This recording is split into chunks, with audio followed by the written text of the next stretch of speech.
माय God भाई साहब ज्याचा डर था वही हुआ अशी सिच्युएशन सॉर्ट ऑफ मध्ये यामध्ये झालेली आहे ती म्हणजे अव्हेंजर्स डूम चा जो पहिला टीझर ट्रेलर आहे तो इंटरनेटवर लीक झालेला आहे. ऑफकोर्स आपल्याला माहित होतं की अवतार 3च्या या जो मूवीचा जो रन होणार त्याच्या थिएट्रिकल रन्स मध्ये आपल्याला डिफरंट डिफरंट टेलर्स डिफरंट अव्हेंजर्सवर ओरिएंटेड असलेले दिसणार होते.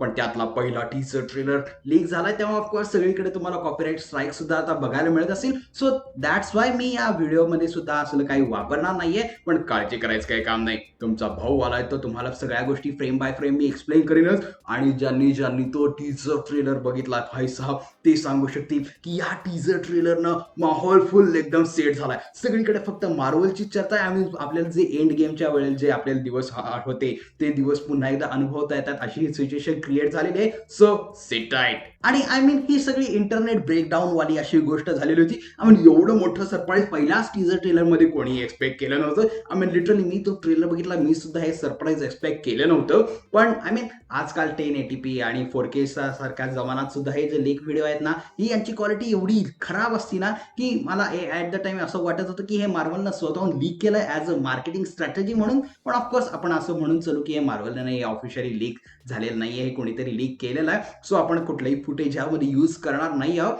पण आपल्याला हे माहित होतं की अव्हेंजर्सच्या थिएट्रिकल रन मध्ये आपल्याला 4 ट्रेलर बघायला मिळणार होते. पहिला कॅप्टन अमेरिकावर, दुसरा थॉरवर, तिसरा ऍक्च्युअल डूम्सवर आणि चौथा हा या ओव्हरऑल पिक्चरवर होता. आणि त्यातला पहिला टीझर ट्रेलरने लिटरली इंटरनेट ब्रेकडाऊन केलेला आहे. आणि ते म्हणजे आपले कॅप्टन साहेब परत आलेले आहेत. आणि आपला लीक टीजर सुरू होतं थेट स्टीव्ह भाईच्या घरापासून.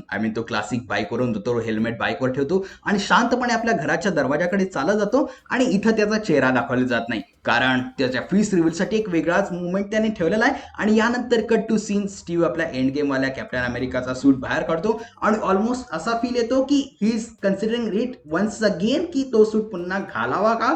पण आपल्या सगळ्यांना माहिती आहे कशासाठी ते ऑफकोर्स. पण डॉक्टर डूमचा हरवण्यासाठीच ऑफकोर्स. पण यानंतर आपल्याला पहिल्यांदाच एक नवीन चेहरा दिसतो ते म्हणजे स्टीव्ह राजसचा बेबी सनचा.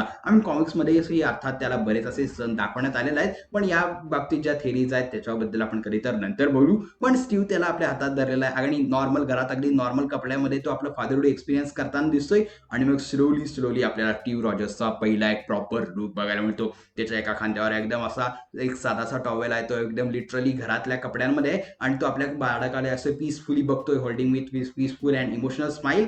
आणि मग सीन फेड टू ब्लॅक होतो आणि हळूहळू स्क्रीनवर एक सेंटेन्स अपीअर होतं.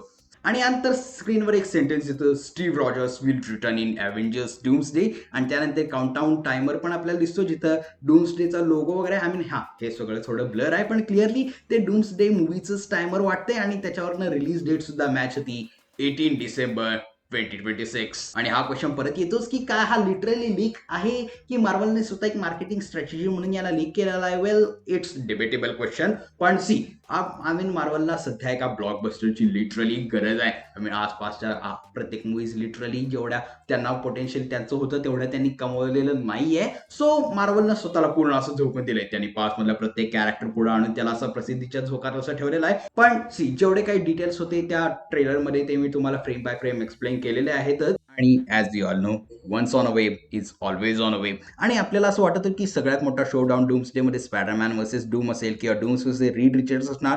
पण नाही, खरा बिग शो डाऊन तर असणार आहे captain America versus doctor doom. कारण ही रायव्हलरी आधी कॉन्फ्लिक्ट मग फ्रेंडशिप आणि मग आता ग्रेटेस्ट रायव्हलरी एव्हर या सगळ्याला मध्ये येणार आहेत. आणि या सगळ्यामध्ये त्यांना सपोर्ट करणार आहेत आपला थॉर.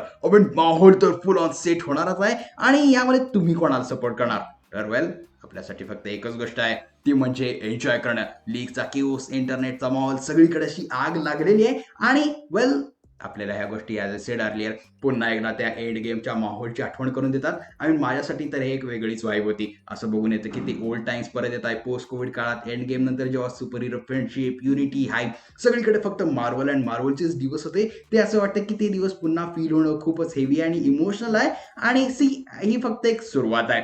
हे अजून टीजर ट्रेलर ओरिजिनल नाही, हा फक्त एक छोटासा स्निक पीक होता आणि याला इतका बवाल केलाय तर पुढं जेव्हा ट्रेलर येईल ना तेव्हा एक एक कॅरेक्टर जेव्हा मार्वल रिलीज केल, जेव्हा पोस्टर्स ड्रॉप होतील तेव्हा याचा किती मोठा आपल्याला माहोल बघायला मिळेल. वेल या सगळ्यावर जर तुम्हाला व्हिडिओ पाहिजे असेल तर आता चॅनलला सबस्क्राईब करून टाका. आणि वेल जर तुम्ही हा टीजर ट्रेलर बघितला असेल तर तुम्हाला कसा वाटला आणि किंवा तुमचं या ओव्हरऑल मूवी बद्दल किंवा या पूर्ण ट्रेलर बद्दल तुमचं काय मत आहे मला खाली कमेंट सेक्शन मध्ये सांगून टाका. वेल या सगळ्या गोष्टीवर आपण या व्हिडिओला इथे रॅप अप करू. जर तुम्हाला हा व्हिडिओ आवडला असेल तर चॅनलला सबस्क्राईब करा, आपल्या मित्रांसोबत हा व्हिडिओ शेअर करायला विसरू नका आणि कुठूनही चॅनलवर नवीन आला असेल तर चॅनलला सबस्क्राईब करून टाका. आणि वेल आपण भेटूच पुढच्या व्हिडिओमध्ये, लेकिन तब तक के लिए देखते रहिए वर्ल्ड वाइड एसजे टीव्ही.